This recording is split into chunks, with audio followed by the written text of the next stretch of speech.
Yes, good morning, friends. How are you getting on? Today we are going to talk elements and importance of communication. So let's start. Okay, here we go. First, sender. He is the person who sends his ideas to another person. For example, if a manager wants to inform his subordinates about the introduction of new product, he is the sender. But he is the person who sends his ideas to another person. Okay, he is called sender. Second, message. The idea, feeling, suggestion, guidelines, orders, or any content. The idea, feeling, suggestion, guidelines, orders, or any content which is intended to be communicated is message. For example, message is the introduction of new product. Okay, message is the introduction of the new product. Next, encoding. It is the process of converting the idea, thinking, or any other component of masses into symbols, words, actions, diagram, etc. For example, masses is connected in words and actions. What? Masses is connected in words and actions. Now go to fourth point. Media. It is the medium, passage, or routine through which encoded message is passed by the sender to the receiver. What? It is the medium, passage, or route through which encoded message is passed by the sender to the receiver. There can be various forms of media: face-to-face communication, letters, radio, television, email, etc. For example, manager inform about the introduction of a new product in a meeting through presentation.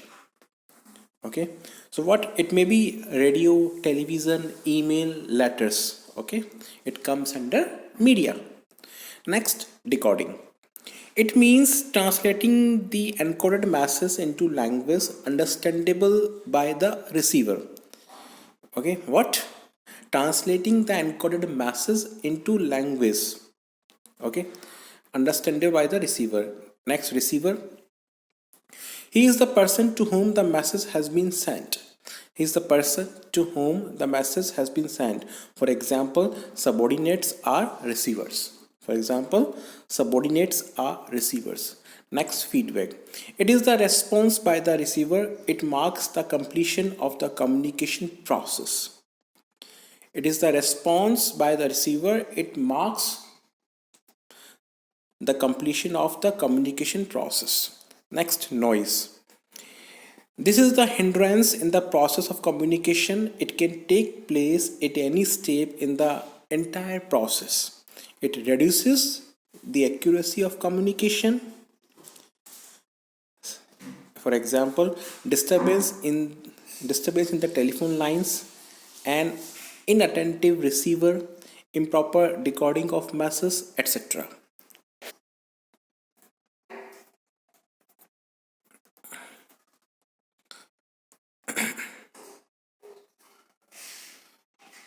So here we can see sender, message, encoding, media, decoding, receiver, and this is feedback. Sender will send the message. Okay, encoded. This is media, decoded, and receiver. See, a communication process consists of following steps. The sender formulates the message that he wants to convey to the receiver. The sender formulates the message that he wants to convey to the receiver. Second, he encodes or translates his message. He may take the help of symbols, words, actions, diagrams, pictures, etc. Okay. Next, he selects an appropriate channel or medium through which the message is to be transmitted. Okay, it can be face-to-face communication, emails, televisions, radios, etc. The message, it will be received by the receiver. The message is received by the receiver. Next, received message is decoded by the receiver so that the receiver can draw the meaning of the message. The receiver sends his response to the sender. In case of any confusion, the same is conveyed and necessary clarification sought. So this diagram shows the process. Okay, next let's talk about the importance of communication. See, communication is to the organization as blood is to the body. The success of all the functions of management depends upon the effective communication. So, significance of communication can be understood from the following points. First, acts as basis of coordination. Communication helps in coordinating the activities of various departments and persons in an organization by providing complete information about organizational goals, ways of achieving them, interpersonal relationships among persons, etc. Hence, communication acts as basis for coordination. Second, helps for smooth working of an enterprise. Helps in smooth working of an enterprise. Communication ensures smooth functioning of an enterprise. Existence of an organization depends fully on communication. The activities of an organization shall come to stand still if communication stops. Next, decision making. Communication helps in the process of decision making by providing all the necessary information. In the absence of communication of relevant information, one cannot take any meaningful decision. Okay. Next, increases managerial efficiency. The various functions of the manager involve providing information regarding the goals and objectives of an enterprise, providing instructions. Third, allocating jobs and responsibilities, overseeing the work of the workers. All these functions involve communication. Thus, communication is very important for effective performance of managerial functions. Right? Next, promotes promotes cooperation and industrial peace. To ensure a smooth and efficient functioning of an organization is the main aim of the management. This is possible only when there is a peace and harmony between the management and the workers. The two-way communication helps in establishing same. Establishes effective leadership. A good leader must possess efficient communication skills. A good leader must possess efficient communication skills for influencing the behavior of the subordinates. Thus, communication is the basis of leadership.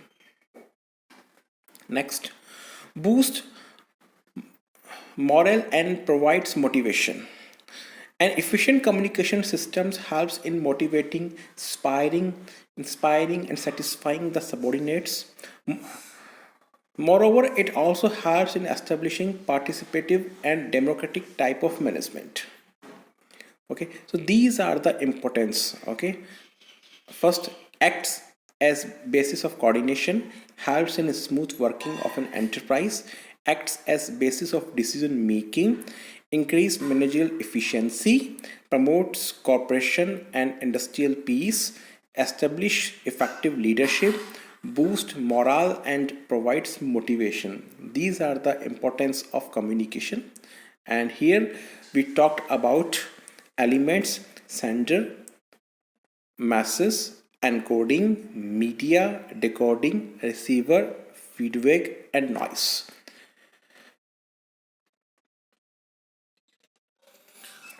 So friends, communication is useful in education and training, stronger decision making, increased productivity, strong business relationship, and enhanced professional image.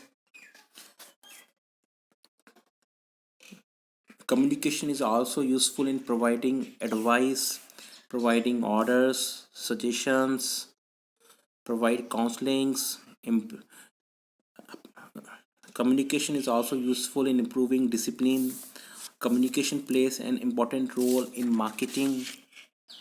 Okay, so altogether we can say that The objective of communication is to develop information and understanding among all workers, okay, to foster an attitude which is necessary for motivation, cooperation, and job satisfaction, right?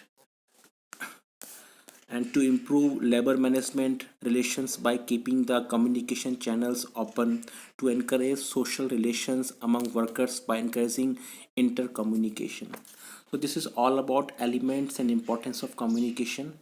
I hope you must have got knowledge. Thank you very much.